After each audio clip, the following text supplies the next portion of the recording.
Баршаңызға сәлем. Бұл Арт арна подкасты. Сіздермен бірге подкаст жүргізушілері мен Талшын және Дилназ. Қайырлы күн, апай. Подкастымызды, шақыртуымызды қабыл алып келгеніңіз үшін сізге көптен көп рахмет. Қайырлы күн, рахмет шақырғандарыңызға. Әңгімемізді бірден мынадан бастайық. Жалпы медиа өнер деген не? Медиа өнер бұл қазіргі таңда өте көп жиі айтылып жүрген креативті шығармашылық, креативті экономика деп жатырмыз ғой. Мысалы, бұл шығармашылықтан мемлекеттің экономикасына үлес қосу. Яғни шығармашылық дегеніміз не? Шығармашылық ол өнер туындылары. Оның ішінде кино, театр, бүкіл өнер атаулы осы ұлттық құндылығымыз, ұлттық өнеріміз, мәдениетіміз барлық саласы кіреді. Қазіргі таңда жалпы қазір ғана емес, киноның тарихын білетін болсаңыздар, кино идеология құралы. Сондықтан да біздің ұлттық өнерімізді, ұлттық мәдениетімізді тек насихаттаудың бірден бір жолы, оны танытудың жолы ол медиа кеңістік. Сондықтан да біз осы медиадағы өзіміздің ұлттық өнерімізді, ұлттық мәдениетімізді және әлемдік мәдени әлемге, мәдениет кеңістігіне осы медиа арқылы жол табу дегенді білдіреді. Бір сөзбен айтқанда, креативті өндірісті дамыту дегеніміз. Осы нәрсе жаңағы медиа арқылы қазақ еліміздегі өнерді таныту, осыған дейін осы практикада болды ма? Және қазіргі таңда Қазақстанның қай университеттерінде бұл оқытылып жатыр? Жалпы мұндай білім беру бағдарламалары бірнеше университетте бар. Бірінші өзіміздің отандық әріптес университетіміз Әл-Фараби атындағы Қазақ ұлттық университетінде кино және медиа деп аталатын білім беру бағдарламасы бар. Содан кейін жеке меншік университеттерден Алмаюда ең Қазақ ұлттық университетінен де бұрын ашылды. Онда да осы кино және медиаға қатысты білім беру бағдарламасы бар. Жалпы бұл білім беру бағдарламасын ашудағы ең негізгі мақсат, негізгі миссия осы өнер мен мәдениетті дәріптеу, ұлттық құндылықтарымызды таныту, сондай-ақ креативті индустрияға кәдімгі сапалы контент қосылатын медиа мамандарын даярлау болады.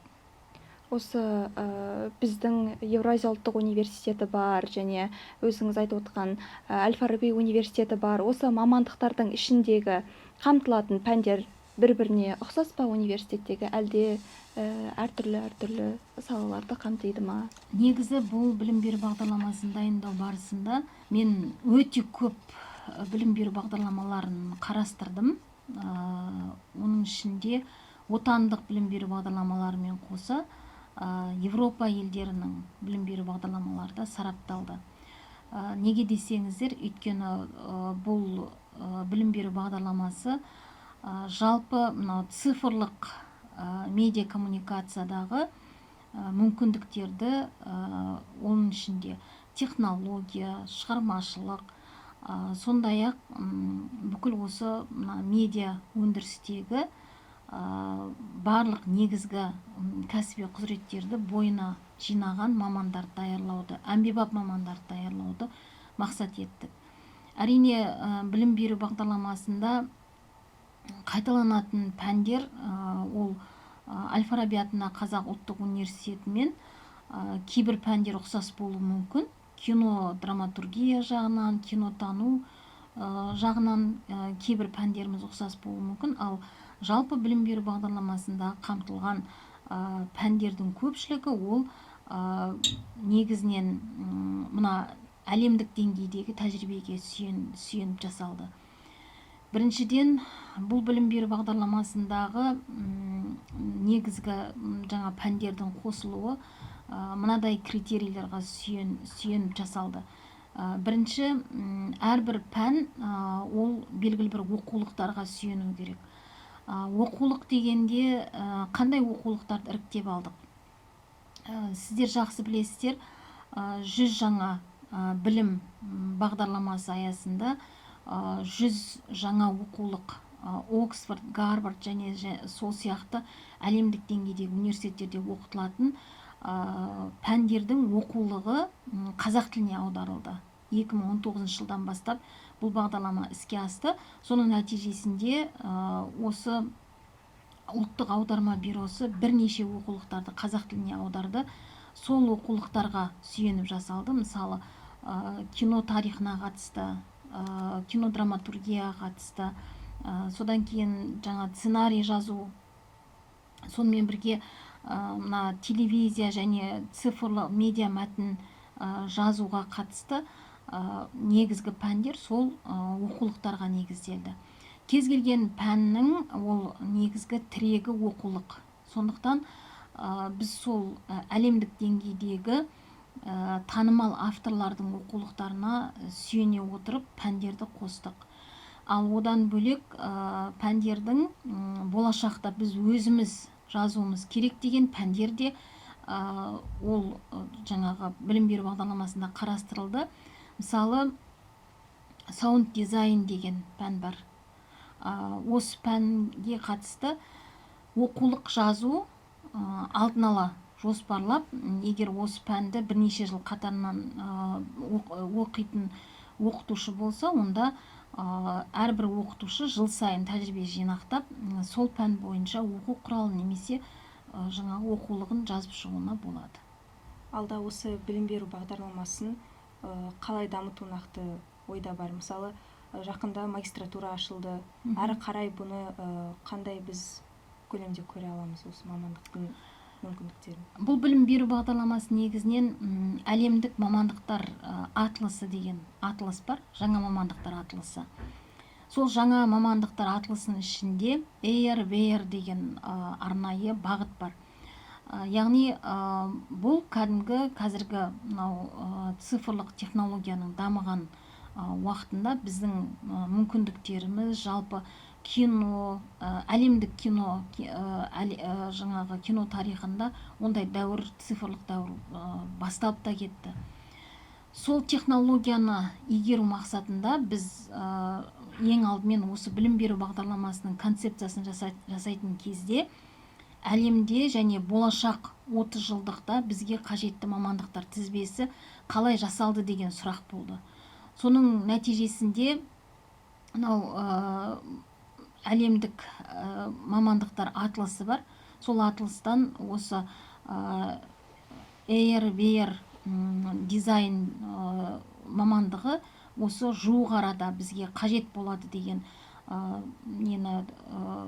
талаптарды оқып, олардың кәсіби құзыреттерін оқып, оны медиаға бейімдеп жасадық. Яғни болашақта бұл білім беру бағдарламасына деген сұраныс бұдан да көтеріледі деген сөз. Енді білім беру бағдарламасын жасағаннан кейін әрбір білім беру бағдарламасын дамыту жоспар жасалады 5 жылға. Біз осы білім беру бағдарламасын жасап, тіркеуден өткізген жылы 50-ге жуық білім алушы осы білім беру бағдарламасын таңдады. Одан кейін де бұл білім беру бағдарламасына сұраныс төмен түскен емес. Жыл сайын келген талапкерлер медиа өнерді мүмкін түсінер, мүмкін түсінбес, бірақ сұраныс жоғары. Соның нәтижесінде біз екінші деңгей, яғни медиа өнер білім беру бағдарламасын бітіргеннен кейін ары қарай жалғастыру мақсатында магистратурасын іске қостық. Магистратураның әрине мемлекеттік грант саны өте аз. Бұл білім беру бағдарламасында жыл сайын 6 ғана грант, мемлекеттік грант бойынша жаңа мемлекеттік грант негізінде оқитын жеңілдіктер 6 ғана орын бөлінеді. Бірақ соған қарамастан тапсырушылар саны төмендеген жоқ. Алдағы уақытта енді докторантураны ашу көзделіп отыр. Енді жалпы медиа өндіріске жаңағы цифрлық технологияларды жан-жақты игерген және креативті шығармашылықпен айналысатын мамандарды даярлауда бұл білім беру бағдарламасына сұраныс төмендемейді деген ойдамын, енді жоспарым бойынша. Сонда әлі өзіміздің студенттерімізді бұдан да қызықты, өзекті түрлі пәндер күтіп отыр ғой, иә? Иә. Білім беру бағдарламасын жасағаннан кейін онда оқып жатқан білім алушылар, сосын жұмыс берушілер, содан кейін оқытушылардың өзі ол білім беру бағдарламасын жыл сайын қалай жақсартамыз деп ойлану керек. Енді біз осымен мінекей біз 4-ші жыл осы білім беру бағдарламасын алғашқы түлегін осы 2026 жылы шығарайын деп отырмыз. Әр жыл сайын осы білім беру бағдарламасында қандай өзгерістер енгізу керек, қандай пәндер қажет, қандай пәндер қажет емес деген мәселемен біз жыл сайын осы білім беру бағдарламасын жаңартып отырамыз. Мысалы, былтыр білім беру стандартына сәйкес жасанды интеллект барлық білім беру бағдарламасына қосылды. Дәл сол секілді осы медиа өнер білім беру бағдарламасына да жасанды интеллект мүмкіндіктерін қоса оқыту мәселесі қарастырылды. Сол секілді бұл білім беру бағдарламасына қаржылық сауаттылық, содан кейін жаңағы тұрақты даму компоненттері қосылды. Жалпы жыл сайын 30%-ке дейін пәндердің мазмұнын жаңарту көзделіп отырады. Қазақ өнерінің тарихы сабағынан бізге практикант Зейін ағай берген болатын. Сол кісі өзінің бір кеңесін айтқан болатын. Студенттер, сендер осы өздерінің жолдарында адаспас үшін қай саланы таңдасам екен, қай бағытқа барсам екен деп ойланбас үшін, оқу бітіргеннен кейін бос сандалып қалмас үшін дәл қазірден бастап сендерге не керек, соны шешіп алыңдар. Сендерді не қызықтырады? Радио қызықтыра ма? Журналист болып камераның алдында ақпарат таратқыларың келеді ме? Әлде жоқ баспаға барғыларың келе ме? Соны өздерің нақтылап алсаңдар, мақсат қойсаңдар, сөйтіп соған байланысты пәндерді ең негізге қойып отырып, соны оқыңдар. Сол нәрсеге көп басымдық беріңдер деп бізге өзінің кеңесін берген болатын. Енді бұл жерде мынандай нәрсе, өзі медианың өзі өте кең ұғым.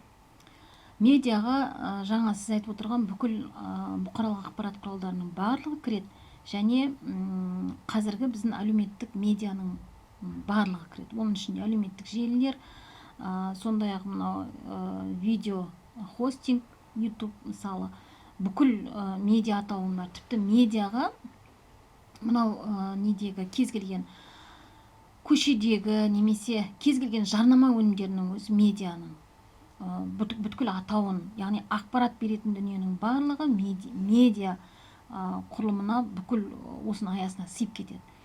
Сондықтан мынандай нәрсе, университеттік білім ол ешқашанда мынандай сен мына бағытқа мынандай дайын маман деп былай дайындап бермейді ешқашанда. Университеттік білім негізгі теориялық ғылыми негізді сізге құйып береді. Яғни біз сіздерге осы медианың, оның ішінде әлеуметтік медианың, газеттің, немесе жаңағы телевизияның, немесе киноның, театрдың негізгі дәндерін, бағыттарын сіздерге үйретеміз. Ары қарай өзіңіздің жолыңызды таңдау ол әрқайсыңыздың еншіңізде. Яғни жаңағы Зейін менің шәкіртім ғой, сол кімнің Зейіннің айтқан сөзін ескеріңе алып отырсыңдар ғой. Зейіннің айтып отырған дұрыс, 2-ші курстан бастап сіз бағытыңызды айқындап алуыңыз керек. Яғни осы алып мұхит, осы мұхиттың мен қай бөлігінде өзімнің қайығымды немесе жаңа кемемді салуым керек. Кеме суға батып кетпес үшін біз қандай жолды таңдауымыз керек. Сіз телеарнаны таңдайсыз ба? Телеарнада сіз қандай өнімдерді ұсынғыңыз келеді? Бұл жерде бізде көп нәрсе жетіспейді. Мәселен, бүкіл отандық медиада мына киноны дұрыс талдап беретін санаулы ғана мамандар бар. Әсия Бағдәулетқызы, Молдияр Ергеубек. Киноның жалпы мазмұнына қатысты қазіргі әлемдік отандық киноларға дұрыс кәсіби талдау жасай алатын саусақпен санарлық қана мамандарды айта аламыз. Мен өзім үнемі бақылап оқып отыратын мамандарды ғана атап отырмын, және олардың екеуі де осы журналистика саласымен тығыз байланысты мамандар. Енді театр саласында театр сыншылар болғанмен оны көрерменнің жаңағы сұранысына сай немесе көрерменді қызықтыратындай етіп жаза алатын немесе талдай алатын мамандар тағы да аз. Одан бөлек жалпы медиа өнімнің аудиторияға қабылдануының ерекшеліктері, мысалы қазір айтып отырмыз, соңғы цифрлық технологияның мына әлеуметтік желілердің қоғамдық санаға ықпалы сонша, біз 8 секундтық ғана видеоларды көретін деңгейге жеттік. Яғни осы мүмкіндіктердің өзін білетін және сол 8 секундқа қандай ақпараттарды сыйғызу керек деген талапты түсінетін мамандар шынымен өндірісте жеткіліксіз. Сондықтан да біз сіздерге негізгі теориялық білімді беріп, ары қарайғы жолдарыңызды сіздер өздеріңіз қабілет қарымдарыңызға қарай таңдауларыңыз керек. Тағы бір мысал айтайын. Мысалы, кез келген спортшының жеңіске жететінін, жетпейтінін оны баптаған бапкер білмейді. Бапкер оны барынша дайындайды, бірақ спортшының бағының жанып кетуі немесе жаңағы жеңіліске ұшырауы ол спортшының өзіне байланысты. Дәл сол секілді біз сіздерді медиа нарыққа дайындаймыз, ары қарай негізгі теориялық білімді береміз, дағдына мүмкіндігінше үйретеміз. Камераның алдында былай отыр, немесе кадрды былай ал, немесе алғашқы жаңағы 8 секундта мынандай мәселелерді қамты, немесе тақырыпты былай қойыңдар деген секілді негізгі шығармашылық және техникалық мәселелерді түсіндіреміз.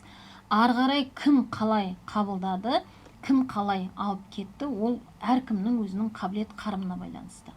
Демек, бұл медиа өнер мамандығы керісінше біздің мүмкіндіктерімізді кеңейтіп отыр деп түсіне аламыз. Әрине кеңейтіп отыр, әрине кеңейтіп отыр.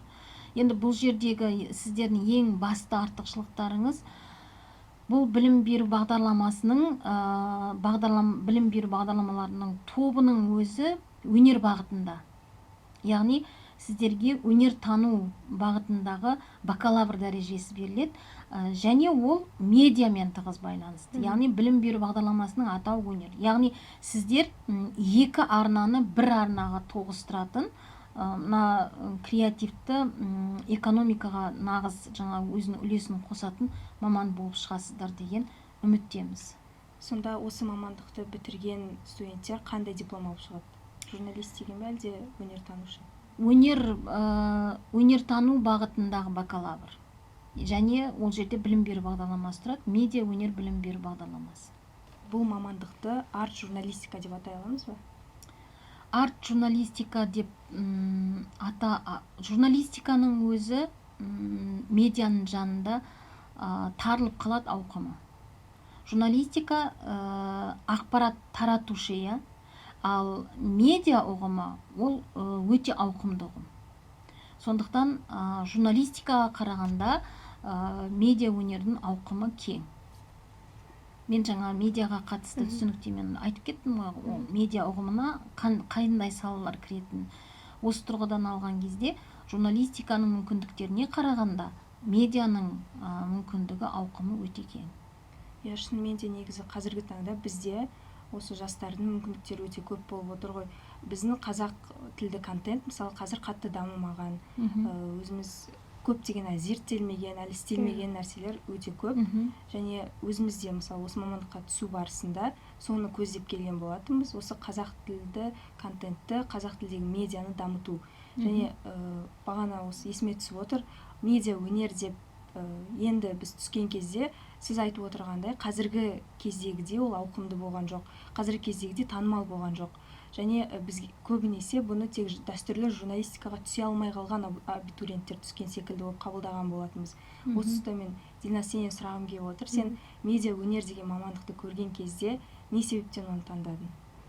Мен өзім жалпы кішкентай кезімнен бері өнер саласында біте қайнасып, сол өнер саласымен өмірім біте қайнасып бірге өскен адаммын. Кішкентай кезімнен бері мен дәстүрлі ән бағытында ән салып келемін, түрлі конкурстарда, фестивальдерде ән шырқадым.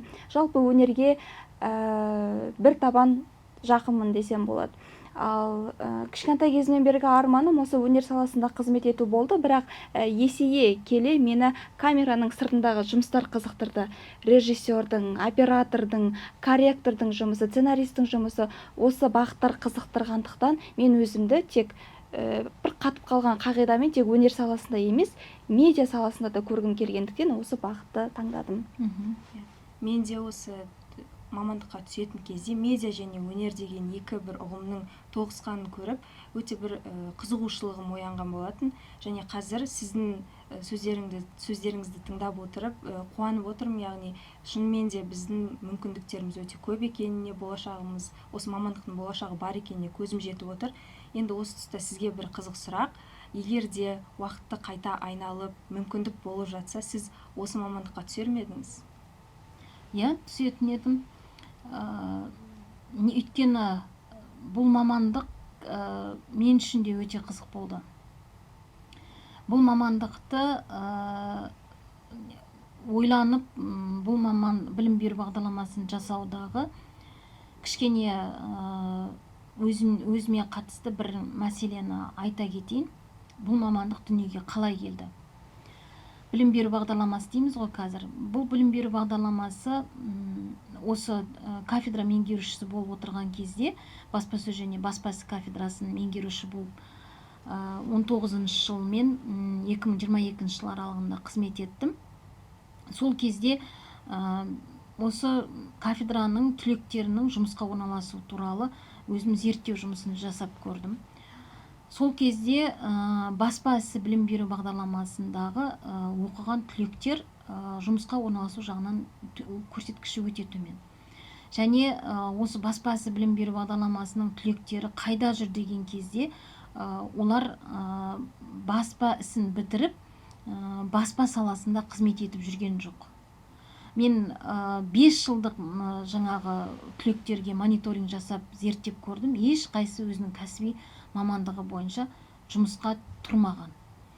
Ол мәселелерге не себеп болуы мүмкін? Ол мәселеге көбінесе олар журналист болып келем деген, журналист боламын деп келген талапкерлер оқуға түскеннен кейін олар баспа ісін білім беру бағдарламасынан түседі. Бітіргеннен кейін қайтадан журналистикаға кетеді. Яғни таза баспагер, редактор мамандарын мен кездестірмедім.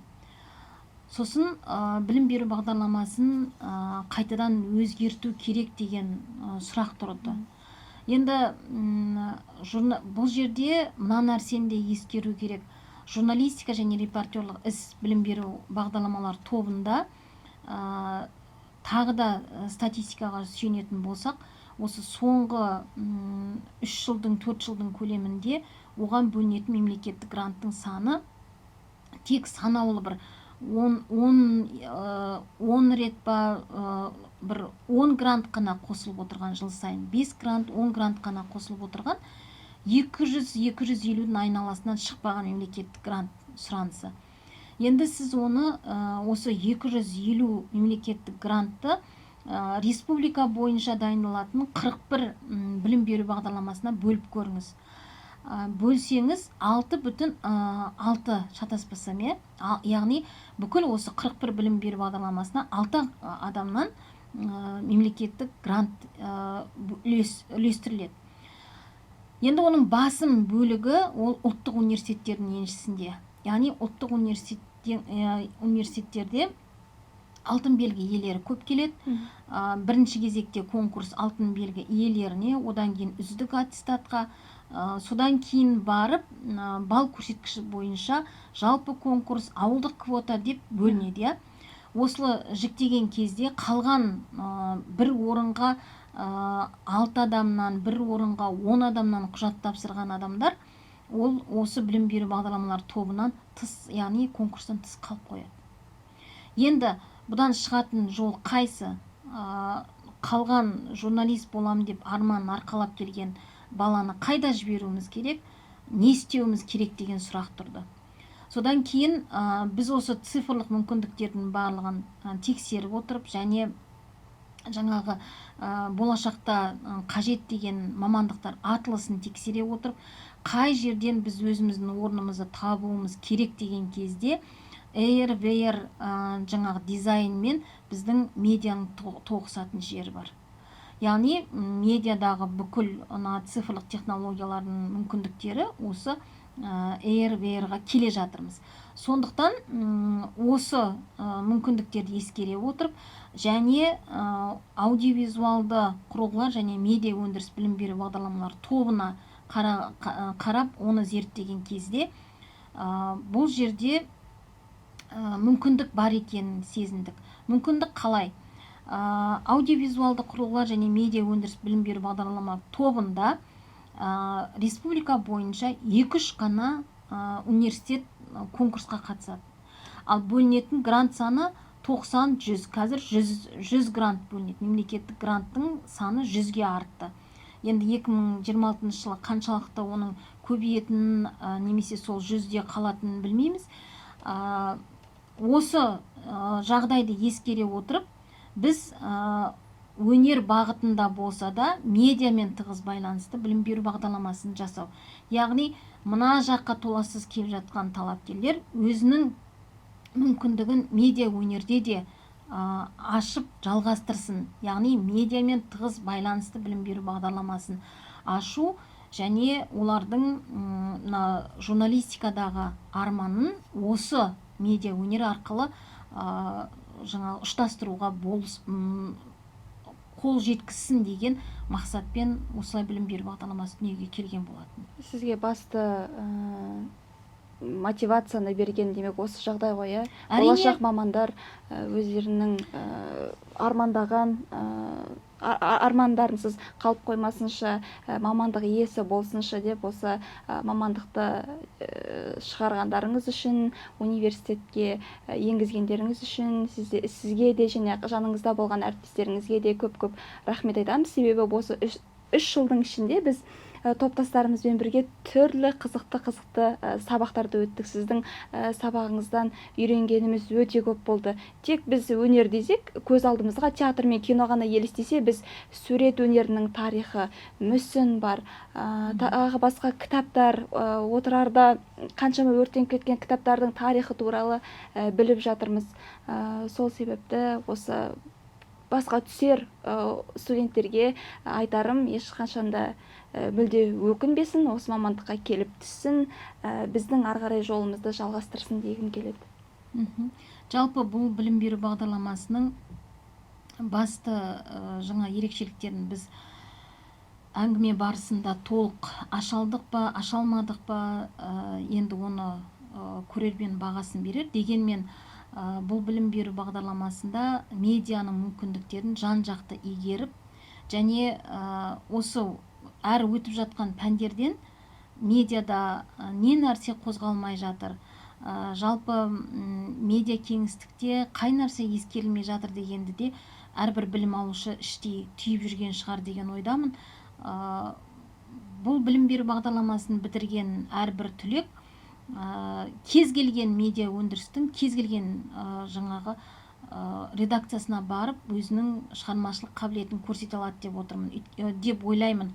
Неге десеңіз, бұл білім беру бағдарламасына сценарий жазу, режиссерлік шешімдерді қабылдау, киноның тарихын оқыту, өнердің тарихын оқу, сонымен бірге театр өнеріне қатысты негізгі мәселелер, яғни кез келген түлек бұл өнердің кез келген саласында дағдыланса, сол кәсіби құзыреттерді бойына жинай алса, нағыз жаңа талдай алатын, нағыз жаңа аналитик бола алатын деңгейге жете алады деп ойлаймын. Әрі тек теорияға ғана емес, осылай практика жүзіне де негізделетін сабақтар болатын болса, біз болашақ өндіріске дайын маман болып барамыз. Мысалы, біз қазір аудио және видео өңдеу сабағын өтіп жатырмыз. Бізге Нұргүл апайымыз береді, көптеген қызықты тапсырмалар береді, видео береді. Сол видеоға біз дыбыстар, эффектілер қойып, тапсырма орындауымыз қажет.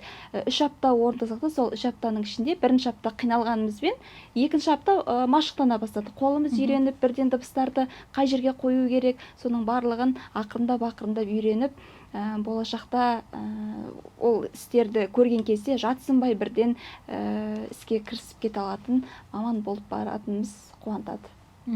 Және осы медиа өнер мамандығы бойынша оқуымызды бітіріп, дипломымызды қолымызға алып, кез келген медиа саласында нағыз маман бола алатынымызға бүгін көзім жетіп отыр. Енді сізге бір осы біздің подкастымыздағы тұрақты сұрақ. Біз өнер адамы болғандықтан енді үнемі шабытты іздеу барысында жүреміз ғой. Сіз шабытты неден аласыз? Шабытты мен бір жақсы әңгіме әсер етуі мүмкін, немесе кино әсер етуі мүмкін. Кез келген жақсы эмоция маған шабыт сыйлайды. Ал өзіне қандай сезімдер? Маған шабыт сыйлайтын, мысалы, қазіргі әңгімені мен айта аламын. Яғни мен өз болашағыма сенімді болып отырған кезде әрі қарай қозғалуыма бұл бір себеп болатындай сезіледі. Сонымен қатар шабыт енді бұған ойлану керек сияқты. Өзім ойламам. Маған негізі шабыт қазір айта берсе көп себептер бар ғой. Ана себеп, мына себеп. Негізі мен көңіл күйім түскенде, бір өмірден кейде пендешілікке салынып, кішкене көңіл күйің түсіп, өмірінің мәні болмай кететін сәттер болады ғой. Жас болсақ та бізде де онда кішкене сезімдер болады, апай.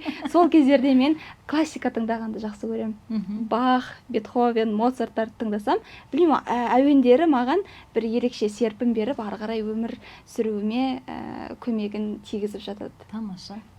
Енді Гүлмира апай, бүгінгі подкастымыздың алғашқы қонағы болып, осы жобамыздың шымылдығын ашып бергеніңізге көптен көп рахмет. Сізді бұл подкастымыздың ең алғашқы түсіріліміне шақырғанымыз да бекерден бекер емес. Сізді шақырғанымызға ең бірінші себеп осы білім беру бағдарламасының негізін қалағаныңыз болса, және тағы да бір себебі сіздің осы подкастты жүргізуде бізге басты шабыт көзі болған сіздің пәніңіз, қазақ өнерінің тарихы. Біз ең алдымен шымылдықты сізбен бірге ашсақ, және ары қарай театр, кино, мүсін өнер туралы сол салада жұмыс істейтін адамдарды шақырғымыз келеді. Және осы подкаст ары қарай көрерменнің көңіліне шығып жататын болса, басқа да тақырыптарды қозғауға біз шын жүректен дайынбыз. Көп рахмет. Мен мұндай білім алушылардан осындай әр пәнінен қалған білімдерін кездескен сайын айтып отырған, ол әрбір оқытушының жемісі деп ойлаймын. Өйткені қанша дәріс оқыған кезде білім алушының есінде қалу ол көп адамда кездесе бермейді. Көпшілігіңіз осы уақытқа дейін біраз пәндерді оқыған шығарсыздар, бірақ сол пәндердің ішінде кейбір пәндерден қалған ақпаратыңыз мол болса, онда демек ол пәннің нәтижесі. Яғни ең басты құндылық ол білім. Сіздерге сондай сапалы білім бере алсам, менің де еңбегімнің далаға кетпегені. Әрине мен өнертанушы емеспін, дегенмен әрбір алдыма келген шәкіртке барынша көбірек ақпарат беруге, сіздермен бірге оқуға, сіздермен бірге ізденуге барынша тырысып отырамын. Сіздерге айтарым, медиа кеңістік шегі жоқ мұхит. Онда күн сайын, әр сәт сайын жаңалықтар шығып жатыр, тіпті секунд сайын десек те болады. Сіздер сол әрбір жаңадан шыққан мүмкіндіктерді барынша шолып отыруға, талдап отыруға, және оған анализ жасай отырып, өзіңізге қажетін алуға тырыссаңыздар, ол алып мұхиттың ішінде кемеңіз еш қашанда жарға соқпайды. Бұл Рахмет апай көп. бүгінгі подкастымыздың әдемі қорытындысы болды деп ойлаймын. Енді құрметті көрермен, біз сіздермен қоштаспаймыз. Алда әлі талай өнердің барлық саласы туралы әңгіме қозғайтын боламыз. Сау болыңыздар.